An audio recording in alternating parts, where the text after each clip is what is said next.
warahmatullahi wabarakatuh. Salam sejahtera untuk kita semua. Perkenalkan, nama saya Safaila Zahra dengan NIM 25106111066 dari program studi hukum Fakultas Hukum UPN Veteran Jakarta. Dalam video ini, saya akan membahas tentang hukum waris adat, khususnya pada suku Betawi. Suku adat yang berasal dari ibu kota kita tercinta, yaitu Jakarta. Nah, sebelum kita masuk kepada penjelasan hukum waris adat Betawi, di sini saya akan menjelaskan terlebih dahulu apa sih itu hukum waris adat. Secara sederhana, hukum waris adat adalah aturan-aturan adat yang mengatur tentang bagaimana harta benda, hak, dan kewajiban seseorang yang sudah meninggal dunia yang disebut waris bisa berpindah kepada orang-orang yang berhak menerimanya, yaitu para ahli waris. Bedanya sama hukum waris nasional atau Islam, hukum waris adat ini tidak selalu tertulis. Ia hidup dan berkembang di tengah masyarakat berdasarkan kebiasaan turun-menurun.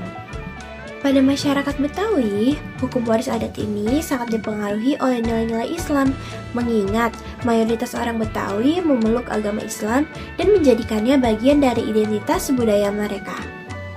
Hukum waris adat Betawi punya beberapa sifat yang khas. Pertama, bersifat komunal. Artinya, kepentingan keluarga atau kelompok lebih diutamakan daripada kepentingan individu semata. Harta warisan bukan cuma soal siapa dapat apa, tapi juga soal menjaga keharmonisan keluarga besar. Kedua, bersifat religius. Karena Betawi identik dengan Islam, proses pembagian warisnya sangat dipengaruhi hukum faraid, yaitu aturan waris dalam Islam. Jadi, praktik adatnya banyak yang beriringan dengan ajaran agama. Ketiga, bersifat konkret. Pembagian harta dilakukan secara nyata dan langsung, biasanya segera setelah proses pemakaman dan tahlilan selesai, tidak ditunda-tunda. Nah, keempat ini bersifat terbuka. Hukum waris adat Betawi tidak kaku, ia bisa menyesuaikan diri dengan perkembangan zaman dan situasi keluarga. Nah teman-teman, akhirnya kita sampai juga pada inti video ini, yaitu bagaimana sistem pewarisan adat pada suku adat Betawi. Kalau kita bicara sistem kewarisan, masyarakat adat Betawi menerapkan sistem bilateral atau parental. Artinya garis keturunan ditarik dari dua sisi, baik dari pihak ayah maupun pihak ibu.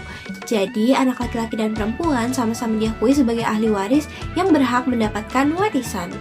Nah, sistem ini berbeda teman-teman, misalnya dengan sistem patrilineal seperti di Batak yang hanya mengutamakan garis ayah, atau matrilineal seperti di Minang yang mengutamakan garis ibu.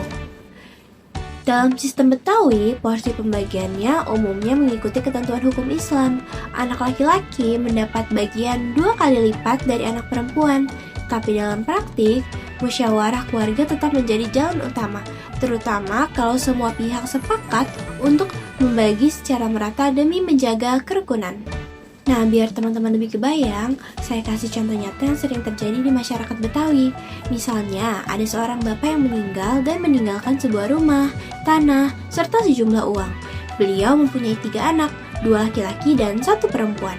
Setelah proses tahlilan selesai, keluarga besar berkumpul untuk musyawarah. Biasanya dipimpin oleh tokoh keluarga yang dituakan, atau bisa juga melibatkan ustadz atau Pak RT setempat. Dalam musyawarah itu, mereka membahas pembagian harta berdasarkan hukum faraid. Anak laki-laki masing-masing mendapatkan bagian 2 kali lipat dari anak perempuan. Tapi kalau semua anak sepakat dibagi rata, ya itu boleh-boleh aja teman-teman. Itu namanya hibah atau kesepakatan keluarga.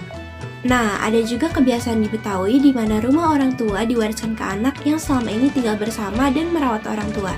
Ini dianggap sebagai bentuk balas budi yang diakui secara adat.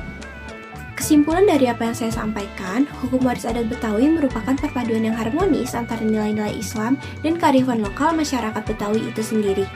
Teman-teman, demikian video dari saya, semoga bermanfaat. Terima kasih banyak sudah menyimak. Wassalamualaikum warahmatullahi wabarakatuh.